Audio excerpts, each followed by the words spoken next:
Dieu nous a donné une nouvelle vie. Sa parole est tout pour nous. Et le nom de Jésus nous a été transfiguré, a été pour nous transfiguré par le Saint-Esprit. Beaucoup l'invoquent sans en connaître la signification. Beaucoup l'utilisent, chassent même les démons, font beaucoup de choses en son nom sans savoir de quoi il s'agit par révélation. Nous pouvons donc être reconnaissants envers le Seigneur. Il a fait ce qu'il avait promis. Encore un peu de temps et le monde ne me verra plus. Mais vous me verrez, car je me révélerai à vous. Je me manifesterai à vous. J'ai été un peu ému dans mon cœur lorsque j'ai vu la petite chorale et que j'ai repensé aux années 70, aux années 70, lorsqu'une chorale de 30 personnes ou plus chantait ici et que beaucoup de choses ont changé depuis. Une pensée m'est alors venue. Les frères qui voulaient être quelque chose, qui ne pouvaient pas se soumettre, ont saisi l'occasion pour faire beaucoup de choses de leur propre initiative. Parmi eux, il y avait des familles avec des jeunes. Et on disait à juste titre dans le langage populaire qui a la jeunesse a l'avenir. Mais alors une pensée qui dépasse la pensée humaine m'est venue à l'esprit. D'un point de vue terrestre, celui qui a la jeunesse à l'avenir. D'un point de vue divin, celui qui a la parole et le Seigneur à l'avenir. On peut juger les choses d'un point de vue terrestre et être alors affligé jusqu'à la mort. Et soudain, Dieu nous console en nous invitant à ne pas voir ou juger les choses d'un point de vue humain, mais en fait comme Dieu les voit. L'avenir terrestre, cela peut être vrai temporairement, mais pour l'éternité, seule l'autre affirmation est vraie. Celui qui a la parole et la parole révélée, celui qui est mis à jour dans le royaume de Dieu, celui qui est saisi par ce que Dieu fait maintenant et a promis pour ce temps et qui est intégré et introduit dans ce que Dieu fait maintenant, celui-là a l'avenir éternel. Cela devrait nous réconforter afin que nous puissions surmonter bien des afflictions. Si tous ceux qui étaient déjà ici étaient présents, nous aurions besoin d'une salle au moins 3 fois plus grande, ou à peu près aussi grande que celle qui se trouve aujourd'hui devant nous. Mais Dieu sait toutes choses et nous aussi nous regardons vers le Seigneur et vers la fin, qui sera certainement bonne pour tous ceux qui appartiennent au Seigneur. Paul n'était pas trop fier pour se rendre à une réunion de prière quand il a entendu dire que quelques femmes avaient une réunion de prière. Il s'y est rendu. Acte 16, 13. Des femmes avaient une réunion de prière et il s'y est rendu. Et quand il a entendu comment elles priaient, il s'est mis à parler et Dieu a ouvert le cœur de Lydie.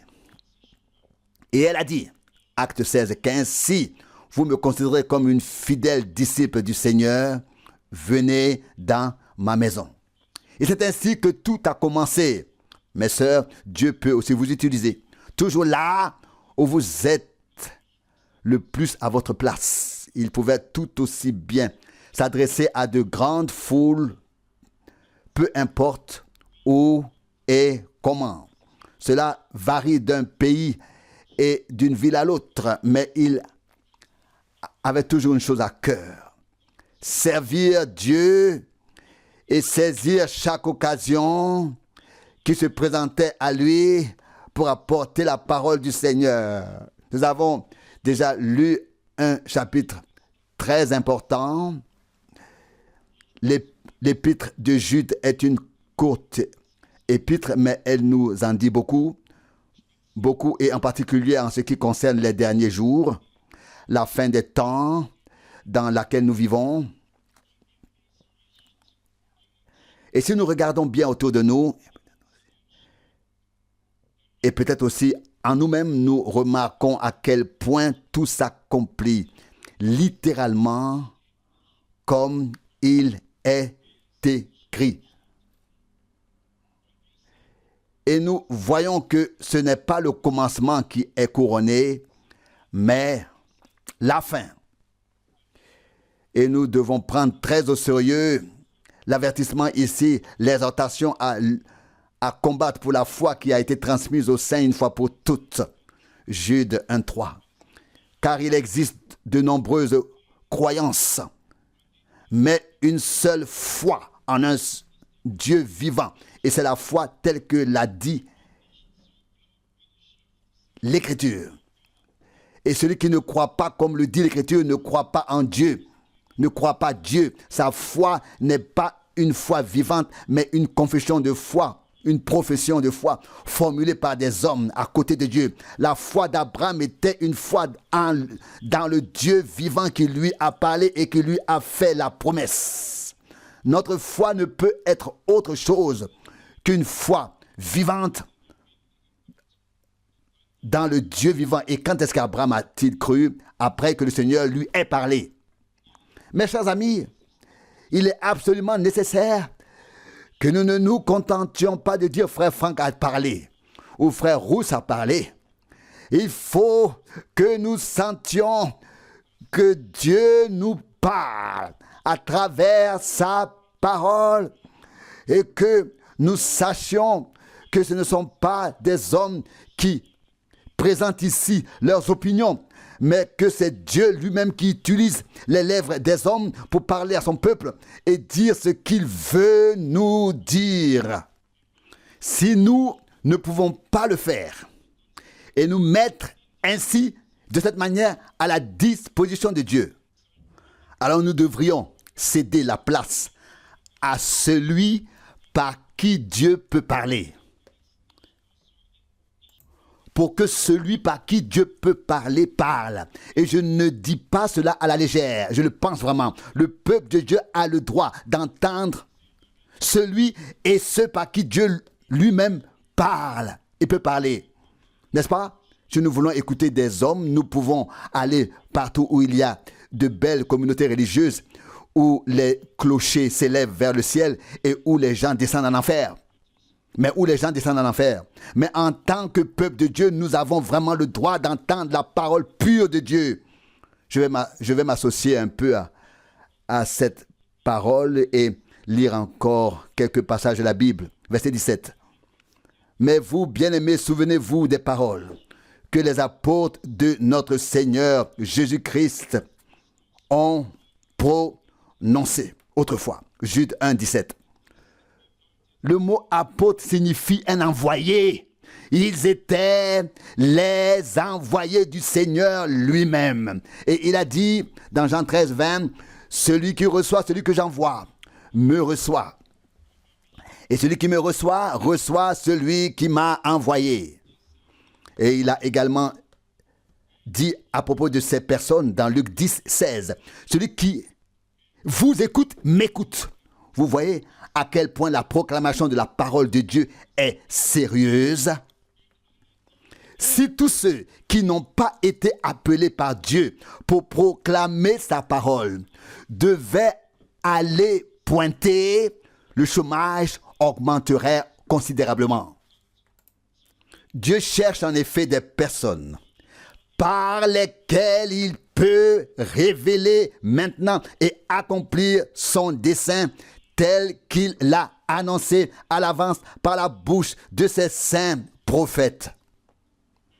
C'est toujours quelque chose de merveilleux pour moi de penser que Dieu a parlé lui-même, personnellement, à travers les prophètes pendant une période aussi longue. Si nous allons d'Adam au prophète Malachi, cela fait 3600 ans.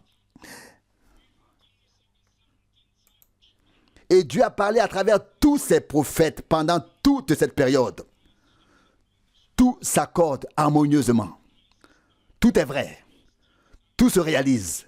Tout s'accomplit. Et puis, Dieu a pu prendre ensuite les apôtres pour les utiliser afin de montrer justement l'accomplissement de ce que les prophètes avaient dit. Avez-vous compris cela? Dans le Nouveau Testament, les apôtres ont prouvé que tout ce que Dieu avait dit dès le commencement par la bouche de ses saints prophètes s'était accompli.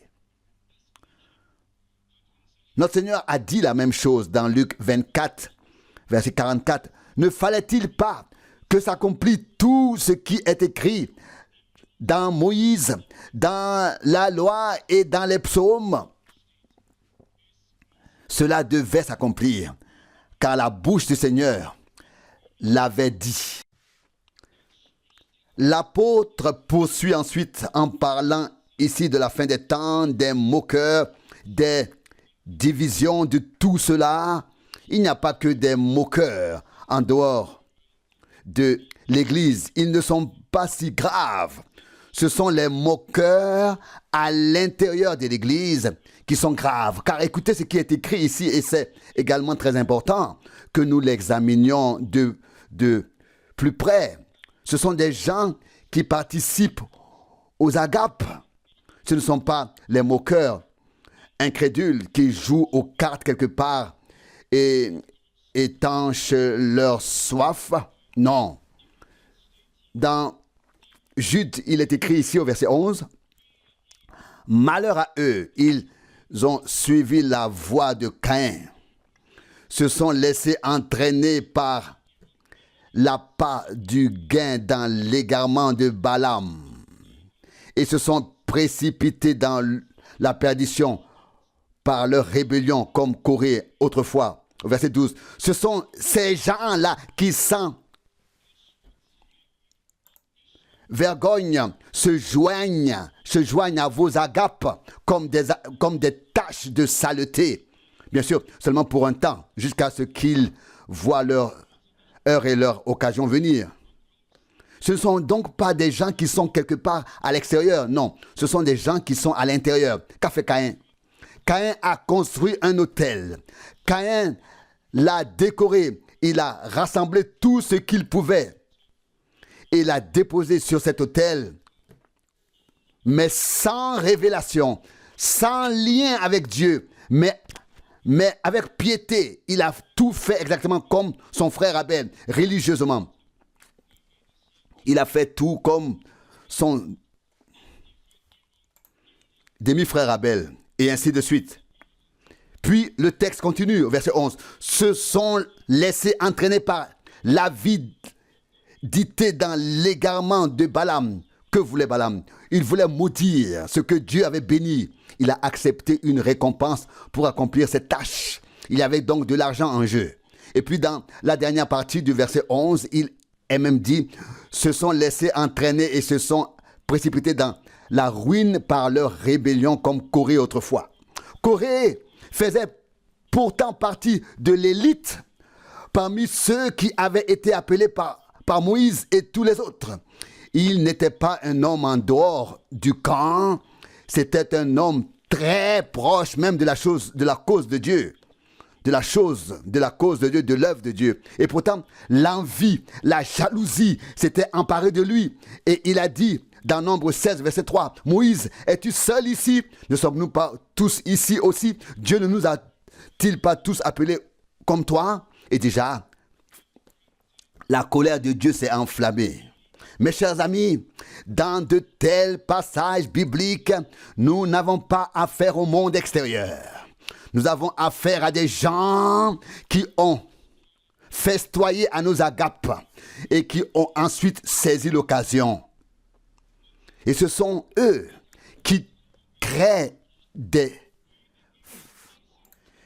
partis, des groupes. L'un va dans cette direction, l'autre dans celle-là. L'un fait de cette chose une spécialité, l'autre de celle-là. Mais il y a aussi ceux qui ne se laissent pas emporter par tous les vents de doctrine. Il y a ceux qui restent fidèles à la parole et cela jusqu'à la fin.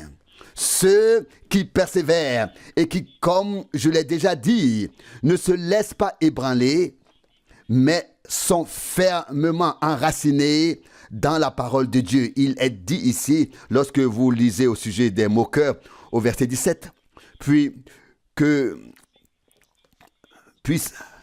vous prenez l'explication au verset 19, au verset 17, la deuxième partie dit, ensuite, au verset 18, dans les derniers temps, il y aura des moqueurs qui marcheront selon leur convoitise.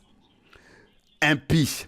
Verset 19. Ce sont ces gens-là qui provoquent des divisions. Oui. Où provoquent-ils des divisions? Dehors, à la table de bière? Certainement pas. Sur le terrain de sport? Certainement pas. Où est-ce qu'ils commettent des divisions? Où commettent-ils des divisions? Oui. Où provoquent-ils donc des divisions et des dissensions? Il a ensuite dit que ce sont des gens qui sont charnels, qui n'ont pas le Saint-Esprit. Mais ils prétendent l'avoir, voyez-vous. Il s'agit en tout cas d'évaluer et de classer correctement ces paroles. Et alors nous pouvons effectivement mieux classer ce qui se passe autour de nous. Nous pourrons alors même remercier Dieu et dire Seigneur. Oui, alors seul s'accomplit en effet ce que tu as prédit pour les derniers jours parmi nous. Comprenez-vous de quoi il s'agit? Dieu nous conduit également dans ces passages de clarté en clarté. Puis vient la parole d'avertissement à ceux qui restent fidèles, au verset 20. Mais vous, bien-aimés, édifiez-vous sur le fondement de votre très sainte foi, priez dans le Saint-Esprit.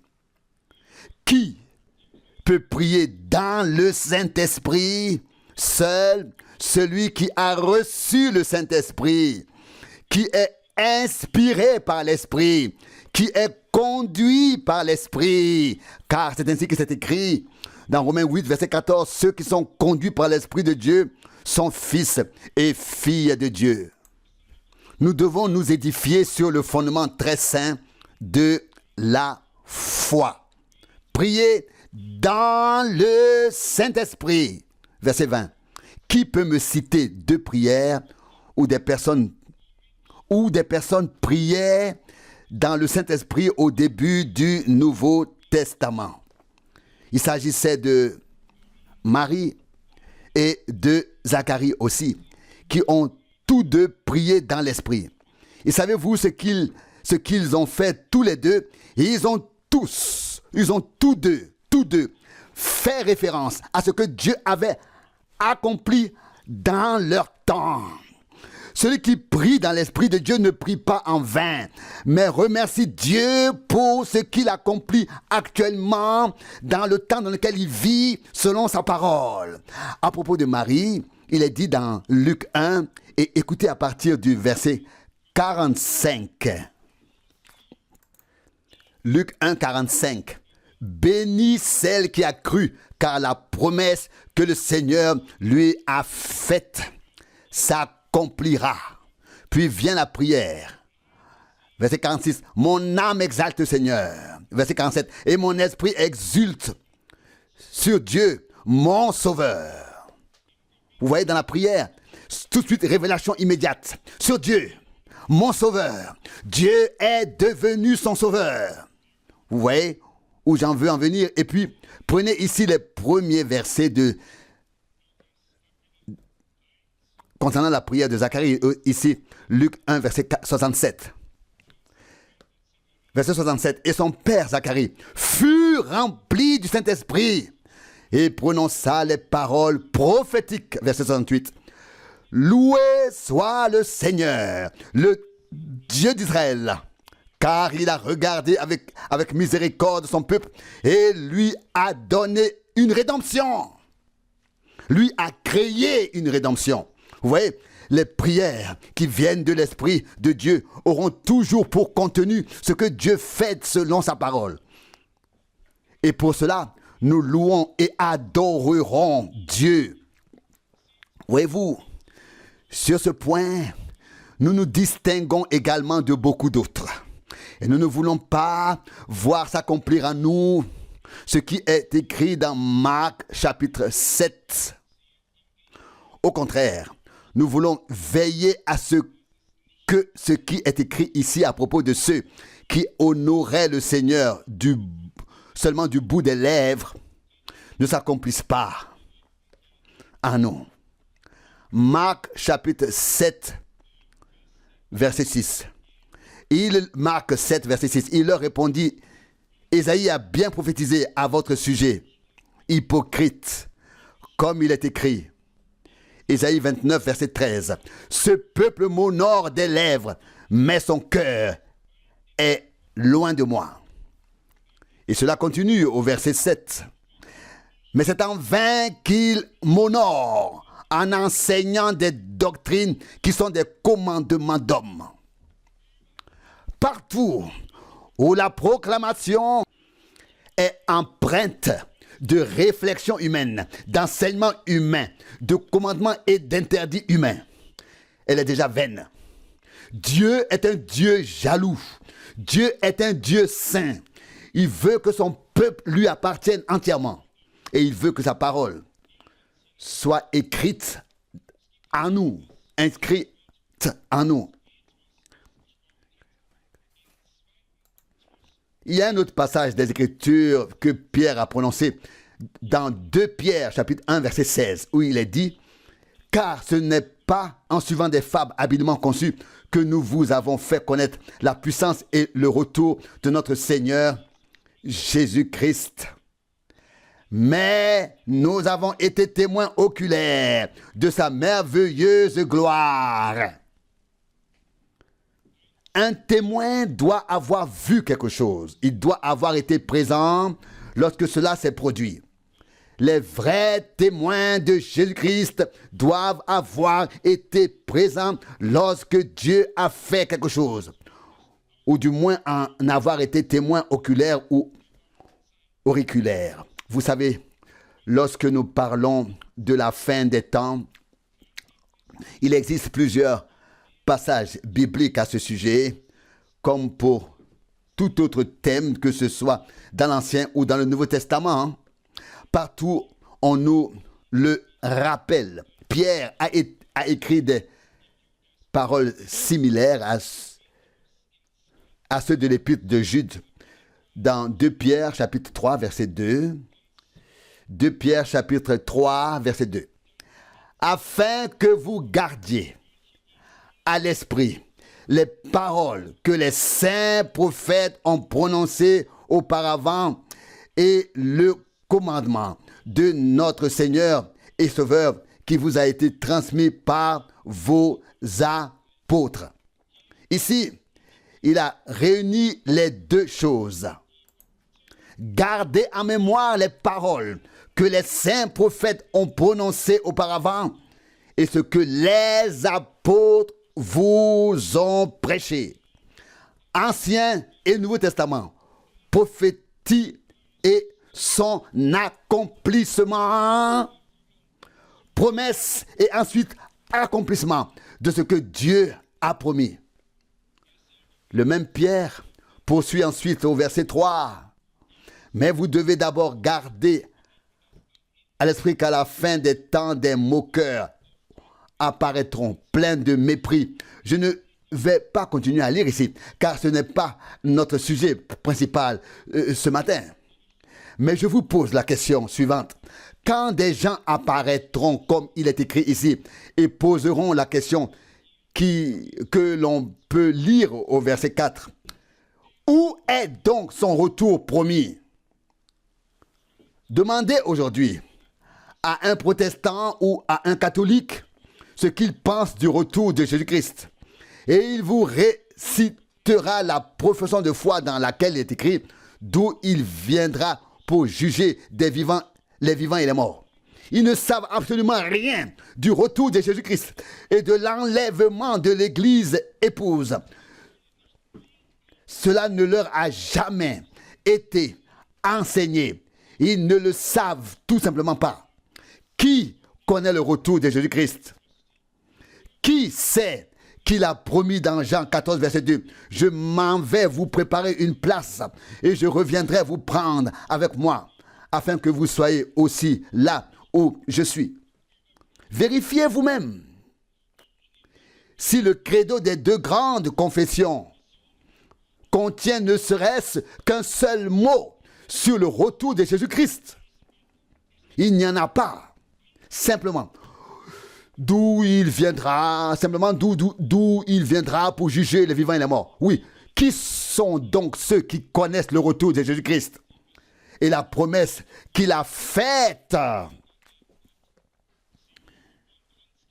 Ils ont peut-être été parmi nous, ont suivi ensuite leur propre chemin. Et alors, nous sommes actuellement les insensés, n'est-ce pas, pour eux? Ou alors les folles. Et on dira, oui, vous avez prêché le retour de Christ. Branham a déjà dit, ce pourrait être mon dernier discours, ma dernière prédication. Combien de fois a-t-il dit, c'est peut-être la dernière fois? Nous avons proclamé pendant de nombreuses années. Le retour de Christ est proche. Et pensez au nombre d'années qui se sont écoulées. Et je vous le dis, ceux qui étaient autrefois croyants et qui sont devenus incroyants sont 7 fois pires qu'ils ne l'étaient auparavant. Et quand le moment sera venu, ils diront où? Oui, où est donc la promesse de son retour? Je le répète, les incroyants n'en savent rien. Seuls les croyants le savent. Et nous serons ceux qui devront supporter l'opprobre. Mais nous savons une chose, même si nous devons passer par une certaine période d'épreuve et d'attente, le Seigneur reviendra. Il reviendra comme il nous l'a promis. Et nous croyons que nous vivons maintenant dans les derniers temps. Quelqu'un m'a répété ces jours-ci qu'il croyait que le Seigneur était venu en 1963 en se référant à certaines choses ici et là. Je peux prouver que frère Branham a encore dit en novembre 1965, nous attendons le retour de Jésus-Christ. Beaucoup se réfèrent au prophète sans avoir reçu par révélation de Dieu ce qui lui a été donné par Dieu. Et c'est là que réside le grand malheur. Mais il y avait encore quelques passages que je voulais lire, en particulier celui-ci tiré de l'épître à Timothée qui restera gravé dans mon cœur, dans mon âme, et même perceptible acoustiquement, car je l'ai entendu de mes propres oreilles, où on me l'a dit, lève-toi et lis 2 Timothée chapitre 4. Vous connaissez cette parole, vous savez ce qui y est écrit. Il s'agit d'une telle insistance. L'importance de prêcher la parole est soulignée ici d'une manière que l'on retrouve rarement ailleurs dans toute la Bible, partout où il est question que nous devons proclamer la parole. Mais écoutez ce qui est écrit ici. Je t'en conjure, devant Dieu et devant Jésus-Christ, qui jugera les vivants et les morts, et par son apparition et son règne. Verset 2, proclame la parole. C'est plus qu'une simple demande de sa part. Il y a ici un sérieux saint. Paul a presque fait prêter serment à son collaborateur Timothée, en lui disant, reste fidèle, ne te détourne ni à gauche ni à droite. Tu l'as entendu de ma bouche avec véracité. Reste fidèle, garde-le précieusement, je t'en conjure. Si l'un d'entre nous utilisait aujourd'hui une telle formulation, on pourrait dire, oui, qui a le droit de jurer? Ne vous arrêtez pas à un mot, comprenez le sens ici qui a été exprimé, à savoir le sérieux de la question dont il s'agit réellement. Je sais aussi qu'il est écrit que nous ne devons pas jurer, etc. Il ne s'agit pas ici de jurer, mais vraiment seulement d'exprimer le plus sérieusement possible le mandat divin tel qu'il est réel. Tel qu'il est réellement. D'où cette formulation, proclame la parole et agis en conséquence, je t'en conjure. Je le dis ici certainement pour la 3e ou 4e fois, mais il y a certaines choses qui s'impriment si profondément dans la vie d'une personne qu'il est vraiment impossible de les oublier, même en faisant tous les efforts possibles. Mais quand j'ai entendu cette voix audible à Marseille et que frère Barillier était dans la pièce voisine, très tôt le matin, quand tout fut terminé, je regardais l'horloge, il était 5h moins 5 du matin. Et le Seigneur parla 2 fois de suite. Car la première fois, j'hésitais un peu. Car la pièce était glaciale et je ne voulais pas me lever brusquement de peur d'attraper froid. Et puis cette voix puissante s'est fait entendre une 2e fois. Lève-toi et lis 2 Timothée chapitre 4. C'était la première fois de toute ma vie que des gens m'avaient interrogé la veille au soir à propos des 7 tonnerres.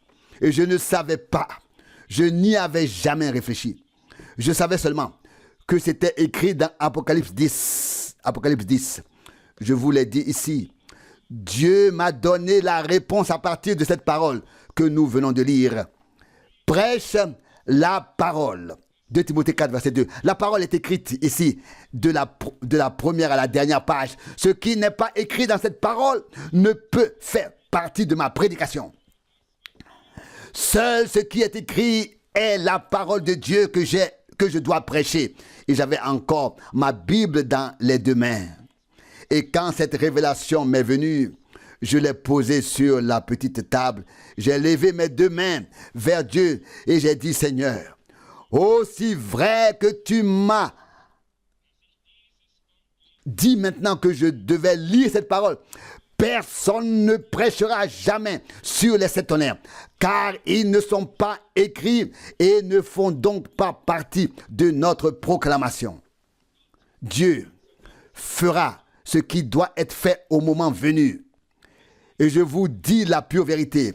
Un ange pourrait descendre du ciel, vêtu de blanc comme neige, avec une couronne sur la tête, avec des perles dans la couronne, le visage rayonnant de joie, entouré d'un éclat lumineux, et me dire, Monsieur Franck ou Frère Franck, j'ai la révélation des 7 tonnerres. Alors je dirai à cet homme, éloigne-toi de moi et retourne d'où tu viens.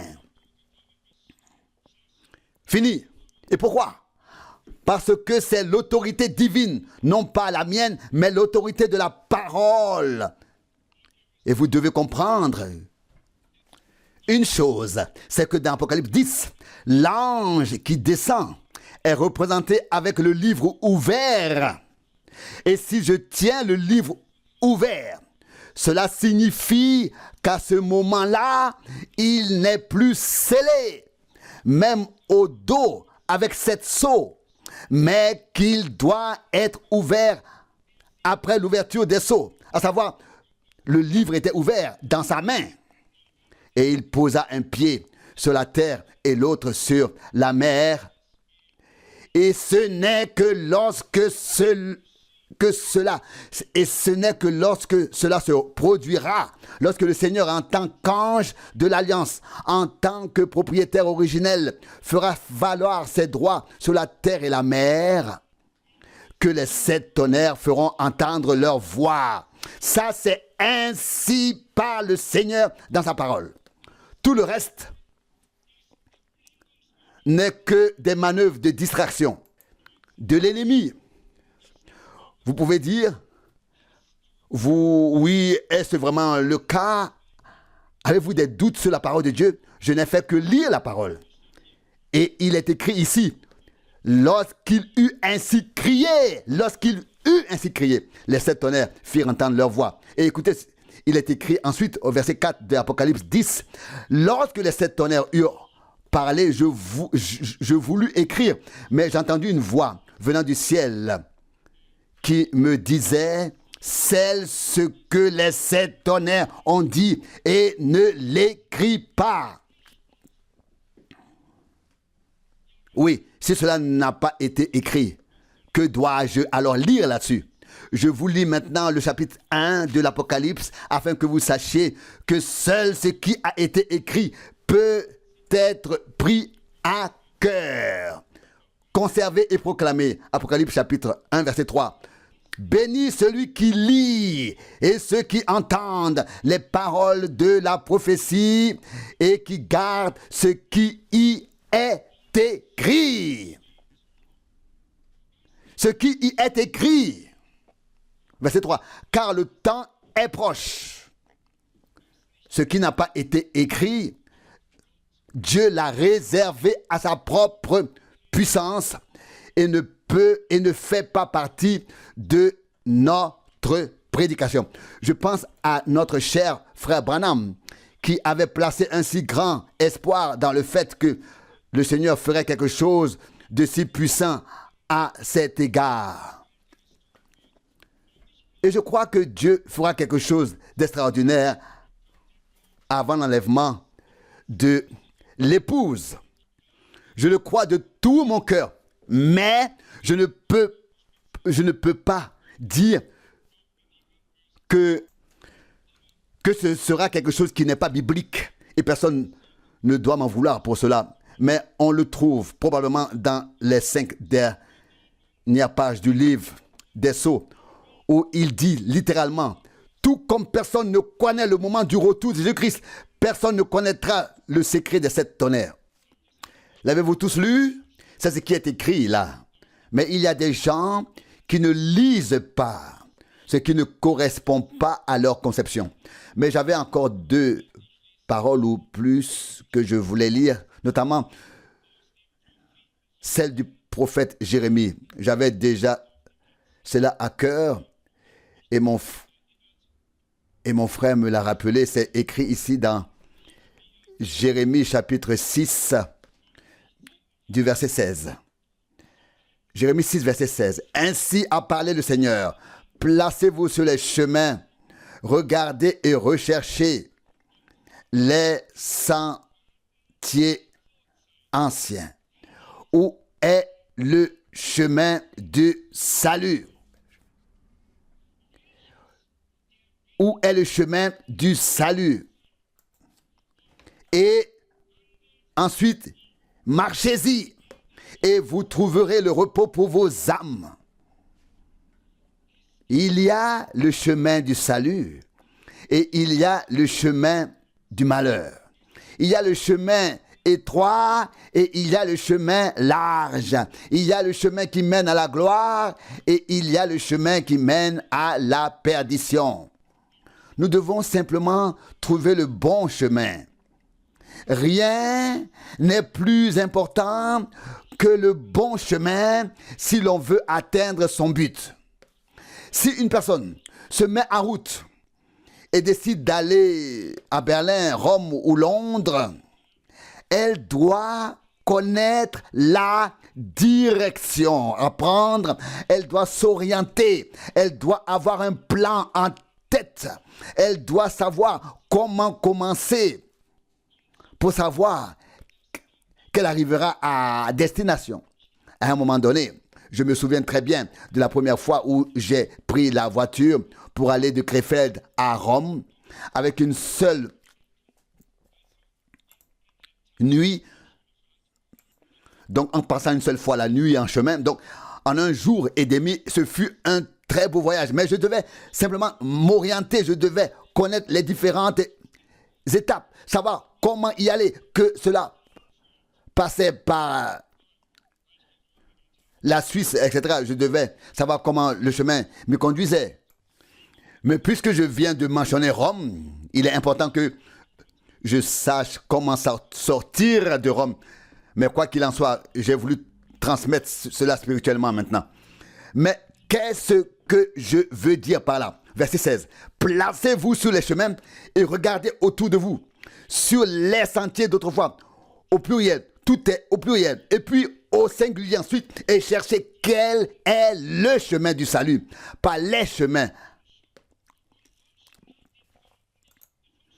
Avant, verset 7, rendez-vous au chemin et regardez autour de vous et cherchez les sentiers d'autrefois. Cherchez, cherchez dans tout ce qui a été. Et ensuite, quel est le chemin du salut? Ensuite, nous lisons au verset 16, et marchez-y. Jésus n'est pas seulement notre salut, il est aussi le chemin. Il est aussi la vérité. Il est aussi la vie. Il est tout en tous. Et il a dit, si vous demeurez dans ma parole. L'avez-vous relu? Jean 15, verset 7. Si vous demeurez dans ma parole et que ma parole demeure en vous. C'est là le point essentiel. Comme le sarment reste attaché au cep et tire sa vie du cep pour porter du fruit, et c'est-à-dire le fruit du cep. Ainsi, nous devons demeurer en Christ. Et comment savons-nous que nous demeurons en lui? Celui qui demeure dans sa parole demeure en lui, et celui qui sort de sa parole sort de lui. Au commencement était la parole. Et la parole était avec Dieu et la parole était Dieu. Nous avons été ramenés à cette parole. Lorsque nous lisons le dernier avertissement d'Apocalypse 22, beaucoup le lisent, mais est-il également pris en considération dans ces dernières conséquences ou est-il mis en œuvre? Apocalypse 22, verset 18, je le déclare à tous ceux qui entendent les paroles de la prophétie de ce livre. Si quelqu'un y ajoute quelque chose, vous suivez tous? Il ne s'agit pas seulement ici de Genèse 1 ou 3 ou de la deuxième épître aux Corinthiens. Qu'arrive-t-il à celui qui ajoute quelque chose aux paroles de la prophétie de ce livre, Qu'arrive-t-il? Je relis le verset 18 encore une fois. Je le déclare à tous, qu'il soit qui il est, du pape au dernier balayeur de rue. Verset 18. Je témoigne à quiconque entend les paroles de la prophétie de ce livre. Si quelqu'un y ajoute quelque chose, Dieu lui infligera les fléaux décrits dans ce livre. Il n'y a aucun homme qui ajoute quelque chose aux paroles de la prophétie de ce livre et qui puisse participer ensuite à l'enlèvement. Selon la parole que nous avons lue, il entrera alors dans la grande tribulation lorsque les fléaux seront déversés sur l'humanité. Est-ce vrai ou non? Oui. Quand les fléaux seront-ils déversés? Quand? Pardon? Après l'enlèvement. Merci. Après l'enlèvement. Les fléaux écrits dans ce livre seront déversés. Et quiconque ajoutera quelque chose aux paroles de la prophétie de ce livre, les fléaux lui seront infligés. Cela signifie qu'il ne peut pas et ne sera pas enlevé. Il restera ici et devra traverser la grande tribulation. La situation est déjà grave et que personne ne se vante d'être enseignant et que personne se mette à enseigner et encore moins de maîtriser la parole prophétique. Et plus je prends conscience de la tâche ou de la responsabilité qu'une telle tâche implique. Nous avons en effet assumé devant Dieu une responsabilité pour les âmes qu'il nous a confiées. Ici, on ne prêche pas seulement pour que nous devenions nous-mêmes croyants ou bienheureux. Ici, la parole est annoncée afin que tous, le moment venu, passent de la foi à la vue. Lisez tranquillement ce qui est écrit dans les fléaux, dans les coupes de la colère et tout ce qui sera déversé sur cette terre en guise de jugement. Et nous pouvons parler autant que nous voulons du message et du messager si nous ne restons pas dans les limites que Dieu nous a fixées, mais que nous ajoutons ou retranchons quelque chose, alors tout cela ne nous aura servi à rien.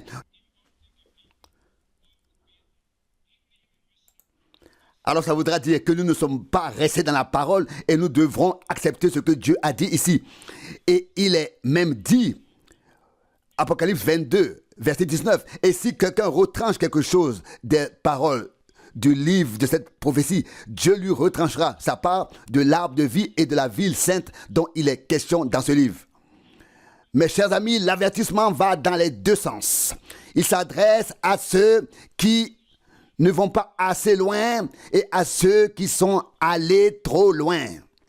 L'avertissement s'adresse à tous. Les uns ajoutent, les autres disent « Oh, attendez, je ne savais pas encore cela ou je ne le connais pas encore, je ne peux pas croire cela. » Croyez-le. Si c'est la parole de Dieu, croyez-la de tout votre cœur, même si vous ne la comprenez pas. Il y a des gens qui veulent croire quand ils comprennent. Mais avec Dieu, c'est exactement l'inverse. Et l'inverse. Ce n'est que lorsque l'on croit Dieu que cela peut être révélé par l'Esprit. Seulement alors. Ce n'est pas d'abord que nous comprenons, puis que nous croyons, mais d'abord que nous croyons, comme le dit l'Écriture, comme l'a dit l'Écriture, afin que cela puisse nous être justement révélé par Dieu. Revenons à cette parole du prophète Jérémie. Jérémie chapitre 6, verset 16. Allez au chemin, regardez et observez les voies de l'ancien temps. Dieu a emprunté de nombreux chemins avec son peuple, avec ses prophètes. Il existe de nombreux chemins, mais ils mènent tous ensemble vers le seul chemin du salut. Dieu avait de nombreux prophètes qui prophétisaient, mais toutes les prophéties ont été résumées en Jésus-Christ selon la parole de l'Écriture. Hébreux 1. Dieu, dans les temps anciens, a parlé à plusieurs reprises et de plusieurs manières par les prophètes. Mais à la fin des temps, il a parlé dans son Fils. Il a résumé ce que la bouche des prophètes avait annoncé, ou Dieu à travers eux. Et l'a ensuite concrétisé en Christ. Et ainsi la parole s'est faite chair et a habité parmi nous. Comme déjà dit précédemment, il est le chemin, la vérité et la vie. Il est notre salut, notre rédemption, notre tout. Je continue ma lecture, verset 16. Mais ils ont répondu, non, nous ne voulons pas marcher sur lui. C'est là le grand malheur. Lorsque Dieu révèle sa volonté à son peuple par la parole prophétique, celle-ci est toujours pénétrante, toujours contraignante. Dieu n'a jamais envoyé de prophète sans avoir personnellement quelque chose à accomplir sur terre et sans utiliser les hommes, les bouches humaines pour proclamer sa parole ici-bas. Dieu avait Noé, Abraham, Moïse. Dieu avait des hommes qui devaient rappeler son peuple matin et soir. Mais ils n'ont pas écouté, ils n'ont pas voulu. Maintenant, après que la réponse est venue, il est écrit au verset 16, mais ils ont répondu, non, nous ne voulons pas marcher selon lui. Verset 17, alors j'ai établi des gardes, des sentinelles sur vous. Prêtez attention au son de la trompette. Mais ils ont répondu, non, nous ne voulons pas prêter attention à lui. N'est-il pas étrange que Dieu se donne tant de mal pour parler à son peuple et quand son message est transmis, c'est comme une trompette. Et Paul écrit dans 1 Corinthiens au chapitre 12, 1 Corinthiens 14, verset 8 plutôt. Si la trompette donne un son indistinct, qui se préparera au combat? Mais si la trompette de l'évangile sonne clairement, et elle a sonné clairement, nous avons pu chanter la mélodie divine, n'est-ce pas? Vous savez bien que lorsque quelqu'un joue d'un instrument, il doit jouer selon la partition. Et souvenez-vous de ce que frère Branham a dit un jour. Il avait l'impression que les musiciens n'étaient pas dans l'esprit du compositeur et qu'ils jouaient leur propre mélodie. Il voulait dire par là que Dieu a déjà tout résumé, mais que nous devons être mis en accord avec Dieu afin qu'une harmonie divine soit atteinte avec les paroles et avec le peuple par l'Esprit de Dieu. Je sais moi-même que je chante ma propre mélodie dans le domaine terrestre, mais dans le domaine spirituel, en ce qui concerne la proclamation, la prédication, je pense que je chante selon la partition. Loué soit notre Dieu. Mais vraiment, nulle part que Dieu me garde de déraper quelque part. Mais comprenez-vous la gravité de la situation? Avez-vous compris de quoi il s'agit? Si Dieu n'envoie aucun homme, alors les hommes sont sans excuse. Chacun peut alors continuer à suivre son propre chemin et n'a rien à craindre, sauf au jour du jugement dernier.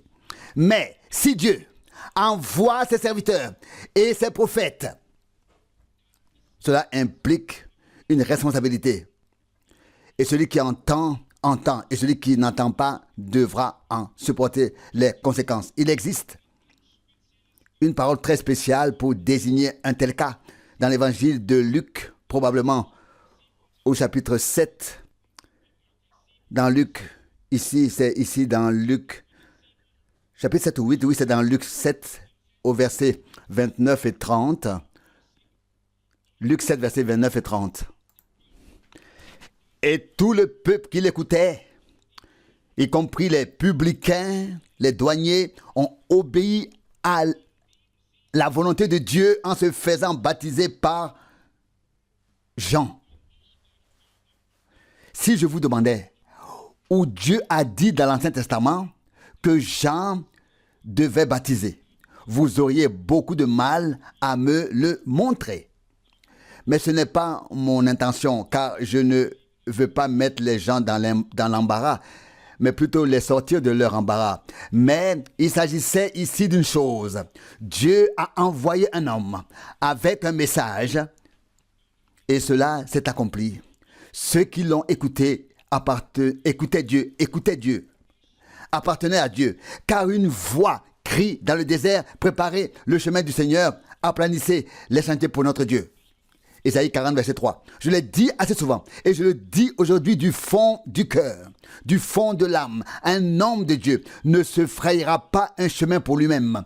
Il ouvrira la voie au Seigneur et au peuple de Dieu, afin que Dieu et le peuple de Dieu puissent se rencontrer et avoir communion ensemble. Jean n'a pas fondé de religion, il a préparé le chemin pour le Seigneur Dieu afin que la gloire de Dieu puisse être manifestée. Frère Branham non plus n'a pas fondé de religion. Que vous ai-je dit récemment à partir de son témoignage? Il existe dans le plein évangile deux grandes communautés, en particulier aux États-Unis, qui comptent des millions et des millions de membres. Les uns croient en l'unité de Dieu, ce qui concerne maintenant le mouvement pentecôtiste, l'évangile, donc le plein évangile, et les autres croient en la Trinité. Et les uns voulaient que Frère Branham vienne chez eux parce que son ministère a attiré des milliers et des milliers de personnes à cause de ce que Dieu a fait, à cause de ce que Dieu faisait. Les autres voulaient qu'il vienne chez eux. Et cet homme de Dieu, intérieurement ému et déchiré, reçoit une réponse de Dieu et voit dans une vision un arbre à sa droite et un autre à sa gauche. Et les deux arbres sont chargés de fruits. Et il voit dans la vision comment il saisit les deux arbres, pas seulement un, mais les deux.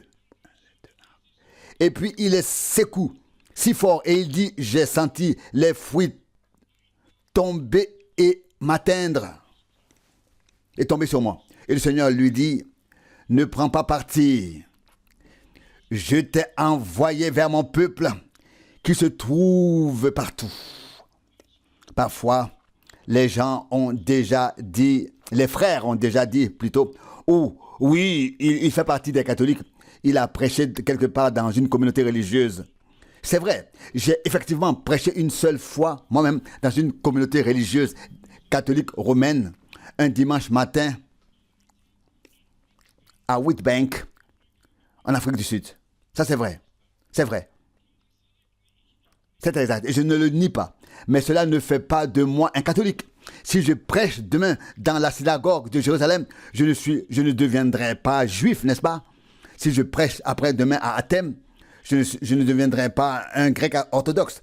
Mais j'ai vraiment prêché là-bas et je dois dire que je n'ai pas aimé l'encens, car le vent le soufflait directement dans mon nez. J'étais mal assis. Il y avait un petit courant d'air et littéralement le vent m'a soufflé cet encens dans le nez. Ainsi que le tintement, les cloches et tout cela ne m'a pas tellement dérangé. Pendant tout ce temps, je n'ai laissé qu'une seule pensée grandir en moi. Oh Dieu, laisse-moi proclamer aujourd'hui ici ta parole, en ce lieu. Et que puis-je vous dire, si vous ne disposez que d'environ 40 minutes et que vous devez proclamer en 40 minutes toute la volonté de Dieu, tout le dessein de Dieu, en quelques mots clés. Pour cela, Dieu doit vous accorder sa grâce. On ne peut pas y arriver tout seul, mais Dieu m'a accordé sa grâce après l'avoir prêché. Alors que je me tenais encore devant l'assemblée, j'ai lancé l'appel à l'autel et soudain, j'ai entendu la porte claquer et le prêtre responsable avait quitté la pièce, quitté la salle. Et je me suis dit pendant un bref instant, maintenant il y a des problèmes. Maintenant les difficultés arrivent. Maintenant il en a assez. Avant j'en avais marre, maintenant c'est lui qui en a marre. Et que vous dire? Mais il en a été tout autrement. Dieu m'a donné une nouvelle force, un nouveau courage. Et j'ai lancé l'appel à l'autel. Et j'ai dit, si Dieu vous a interpellé aujourd'hui par sa parole, et que vous souhaitez faire l'expérience avec le Seigneur personnellement, et l'accepter comme votre sauveur personnel, alors levez la main. Plusieurs mains se sont levées. Et j'ai fait ce que je n'ai jamais fait. D'habitude, j'ai dit, si vous êtes vraiment sincère dans votre intention de consacrer votre vie à Dieu, veillez vous lever maintenant. Et vous pouvez imaginer ce que cela signifie quand des gens se lèvent devant tous les autres et que tous les regards se tournent vers eux. C'était une immense communauté religieuse, la plus grande de toute la ville. Et puis à la fin, j'ai prié avec eux tous la prière du pécheur pour demander pardon, miséricorde, etc. Et puis j'ai demandé à tous ceux qui souhaiteraient désormais être servis avec de la littérature, etc. Parmi ceux qui avaient levé la main et s'étaient levés de me laisser leur adresse. Exactement. 65 personnes m'ont donné leur adresse afin d'être accompagnées par nous. Et quand tout fut terminé, le prêtre est venu changer avec son adresse à la main lui-même et a dit, pourriez-vous m'envoyer aussi de la littérature? Vous comprenez de quoi il s'agit? Il ne s'agit pas de juger les autres, mais de leur annoncer l'évangile. Mais jamais pour nous joindre à eux, mais pour faire ce que Dieu nous a promis. Mais comme le Seigneur ouvre justement différentes portes, un exemple. Frère Steike et vous tous de Karaganda, vous avez certainement remarqué que lors de la réunion, je ne sais pas si vous étiez présent à la dernière dans la communauté baptiste, je n'ai pas pu dire grand chose, mais dans la voiture, j'ai tout expliqué en détail à mon traducteur au sujet de la divinité du baptême et je lui ai confié la responsabilité devant Dieu de le dire à son beau-père qui est le prédicateur là-bas et j'ai dit à partir d'aujourd'hui, le sang est sur tes mains. Et il a dit qu'il avait compris. On ne peut pas toujours tout dire aux gens en une seule journée lors d'une réunion. Sinon, on ne peut plus revenir une deuxième fois pour leur en dire plus ou tout leur dire. Selon la volonté et la direction de Dieu, ainsi cela doit-il se faire. Nous avons une tâche. Regardez vraiment autour de nous. Non pas comme la femme de Lot, mais vers les chemins d'autrefois, vers les sentiers des temps anciens. Et puis nous devons trouver le chemin de Dieu, le chemin du salut, afin de marcher sur ce chemin. Et personne ne doit dire non. Tous doivent dire oui de tout leur cœur. Oui Seigneur, je veux marcher sur ce chemin avec toi. Mais ensuite, comme nous le voyons, Dieu a établi des sentinelles qu'il a désignés afin qu'ils sonnent de la trompette. Et là aussi, encore, on ne voulait pas écouter. C'est pourquoi il est écrit au verset 18, dans Jérémie 6, maintenant au verset 18. « Écoutez donc, peuple, et prêtez l'oreille, toi, assemblée. » Pas seulement les peuples. Prête l'oreille, toi, assemblée, à ce qui leur arrivera. À qui? À ceux qui ont dit, nous ne voulons pas. Verset 19. Écoute terre, je vais maintenant faire venir le malheur sur ce peuple, la récompense de ses complots, car ils n'ont pas écouté mes paroles et ont rejeté mes instructions. Ici, on trouve le mot assemblée. Il apparaît pour la première fois dans la Bible dans Exode, au chapitre 12.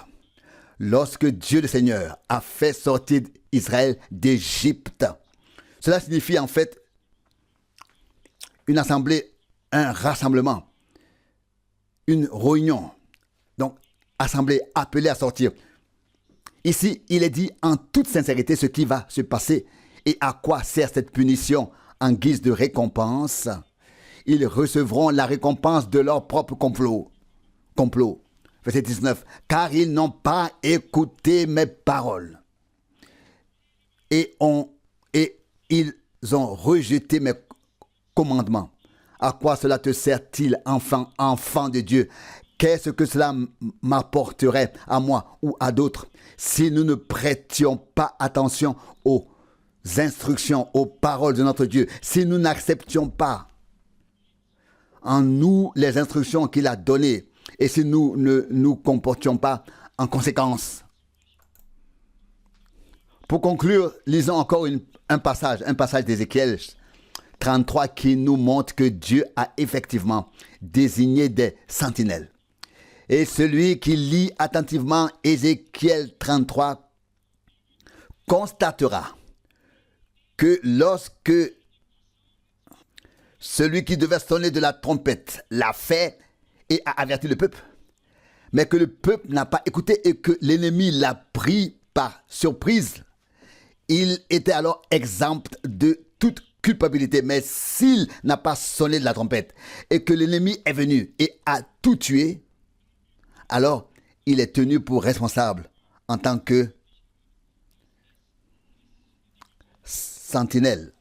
C'est ce que nous enseignent les versets 1 à 6 d'Ézéchiel 33. Au verset 6, il est dit, mais si la sentinelle voit venir l'ennemi armé et ne sonne pas de la trompette, de sorte que le peuple n'est pas averti, et que l'ennemi armé vient et tue l'un d'entre eux, celui-ci sera certes emporté à cause de son péché, mais je tiendrai la sentinelle pour responsable de la perte de sa vie. Mes chers amis, je le répète, plus nous nous approchons de la venue du Seigneur, plus je ressens le poids de ma responsabilité devant Dieu et son peuple. Nous devons sonner de la trompette. Nous devons donner l'alerte. Qu'ils écoutent ou non, qu'ils sachent que Dieu, en cette époque prophétique, où tant de prophéties bibliques s'accomplissent, a placé sa parole prophétique sur le chandelier, l'a mis en évidence. Au verset 7, il est dit, « Et toi, fils de l'homme, je t'ai établi comme sentinelle sur la maison d'Israël, pour que quand tu entendras une parole de ma bouche, tu les avertiras de ma part. » Les prophètes ont d'abord reçu le mandat, ils l'ont reçu oralement, donc à voix audible de la bouche du Seigneur. Et en d'autres termes, si je te charge de quelque chose, va, parle, agis.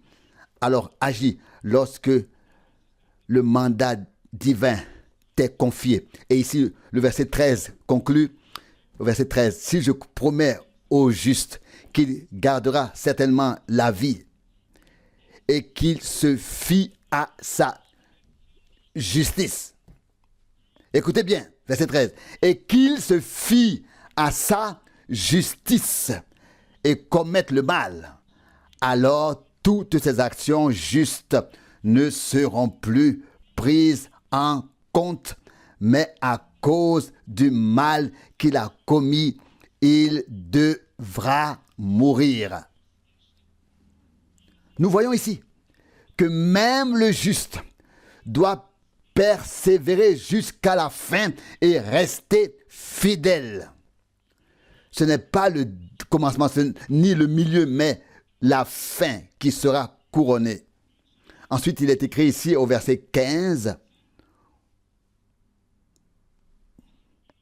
où en avons-nous encore un autre? Oui, je pense que nous devons encore lire le verset 14. Le verset 14. « Et si je menace le méchant en lui disant, tu mourras, donc l'homme impie, sans Dieu, et qu'il se détourne de son péché et pratique désormais le droit et la justice, au verset 15, s'il rend ce qu'il a mis en gage, s'il restitue ce qu'il a volé, et s'il suit les ordonnances qui mènent à la vie, de sorte qu'il ne commette plus de mal, il gardera certainement la vie, il restera en vie et ne mourra pas. » Qu'était-ce donc? Deux catégories nous sont présentées ici. La première, déjà croyante, mais qui s'appuie sur la justice, et puis on glisse dans sa propre justice, et on oublie la justice qui vient de Dieu. Et on oublie aussi que nous sommes devenus justes par le sang de l'agneau. Par le sang de l'agneau. Puis on s'en éloigne et on voit sa propre justice. Et alors on s'écarte très rapidement. Mais si celui qui est encore considéré comme un pécheur et encore sans Dieu, impie, et que Dieu lui dit, tu dois mourir à cause de ton péché, mais qu'il se répand, se convertit et revient au Seigneur, marche selon ses commandements, etc. Rend ce qu'il a mis en gage, restitue ce qu'il a volé. Croyez-moi, une véritable conversion entraîne une réparation. Il n'y a pas de véritable conversion si l'homme n'est pas conduit par l'Esprit de Dieu et si on ne lui montre pas, il doit réparer ceci et cela. Il doit rendre ceci et cela, s'excuser pour ceci et cela. Et c'est l'Esprit de Dieu qui lui montre cela. Il y a beaucoup de choses à réparer. Mais il ne s'agit pas de courir dans tous les sens, mais seulement là où l'Esprit de Dieu me traite vraiment le doigt sur une chose. Il s'agit ici de ce que nous voulons résumer. Dieu envoie sa parole pour nous guérir. Psaume 107, verset 20. C'est ce qui est écrit, je pense, oui, dans le psaume 107 au verset 20, probablement. Et il envoie encore aujourd'hui sa parole, non pas pour que nous en discutions, mais pour nous guérir. Sa parole est un remède salutaire. Il envoie sa parole pour nous guérir. Il envoie matin et soir des serviteurs qui sont comme des sentinelles sur les murs de Sion, afin que ce qui doit être donné comme avertissement puisse être donné. Et alors la trompette doit sonner clairement. Et tous ceux qui l'entendent ne doivent pas se boucher les oreilles, mais venir servir le Seigneur. Venir pour servir le Seigneur. Et là encore, il faut faire une comparaison avec tous ces passages des Écritures que nous avons lus aujourd'hui, afin que nous ne soyons pas emportés par tous les vents de doctrine, par toutes les déclarations, par toutes les révélations, mais que nous soyons profondément enracinés, édifiés sur le fondement très sain de la foi qui a été transmise une fois pour toutes aux saints. Et alors, Dieu se réjouira de nous et nous marcherons dans le chemin. Son bon plaisir se reposera sur nous et nous marcherons dans le chemin du salut. Et alors nos pas et nos chemins ne laisseront derrière eux aucune destruction, aucun malheur, aucune discorde, aucune division, aucune prise de parti. Celui qui a la paix de Dieu peut la porter avec lui partout où il va. Celui que Dieu a aidé peut aussi aider les autres avec l'aide de Dieu. Et lorsque le Seigneur nous a parlé par sa parole, nous pouvons également le faire à d'autres. Mais si le malheur reste sur nos chemins, que faire alors? Le Seigneur dit, je vous conduirai ou je te conduirai en paix, dans la paix. Dieu est un Dieu de paix et nous pouvons être des gens qui qui procurent la paix, des artisans de paix. Mais si la parole de Dieu apporte l'agitation, c'est une agitation sainte et nécessaire. Comprenez-vous cela? Si par la proclamation de la parole de Dieu, cela apporte l'agitation, celle-ci a toujours existé. Elle existait à l'époque de Jan Hus, de Jean Hus, de Wycliffe, Schwenkfeld, Luther, Calvin et Zwingli, et à toutes les époques. Depuis lors, à l'époque de Wesley et à toutes les époques, l'agitation s'est emparée du monde religieux. Tout a été ébranlé pour voir si cela était bâti sur le roc. C'était un bouleversement nécessaire, une agitation nécessaire.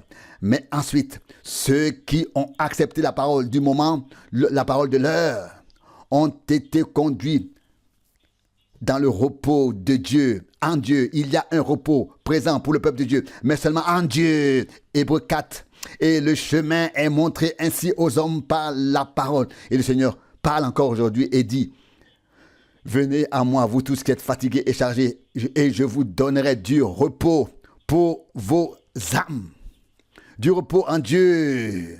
Et je vous dis, celui qui a reçu la révélation de Jésus-Christ, celui à qui la parole de Dieu a été révélée par l'Esprit, celui-là trouve le repos en Dieu. Il n'a pas peur de ne pas croire ceci ou cela que les autres disent et de ne pas être enlevé à cause de ça. Je vous demande, qui devons-nous croire? Un frère Franck, un frère Branham ou n'importe quel autre frère? Non, nous devons croire notre Dieu. Nous devons croire ce que dit les Écritures et comme l'a dit les Écritures. Et si Dieu envoie des hommes qui prêchent ce qu'ont prêché ceux qui ont été envoyés par Dieu, alors nous pouvons que dire merci. Rendons grâce à Dieu qui rend la fin semblable au commencement et qui ramène dans l'Église la même révélation du nom de Jésus-Christ et de la parole de Dieu. Bien sûr, comme nous vivons maintenant dans la dernière partie de la fin des temps, la parole prophétique doit également être proclamée car elle en fait tout simplement partie. Et c'est là aussi que s'accomplit le fait que nous ne devons ni ajouter ni retrancher quoi que ce soit. Toute la parole est la parole de Dieu. Et nous devons y croire dans son intégralité de tout notre cœur et de toute notre âme. Juste une dernière pensée. Vous savez, j'aime toujours conclure. Mon frère Arthur dit, tu prêches trop longtemps.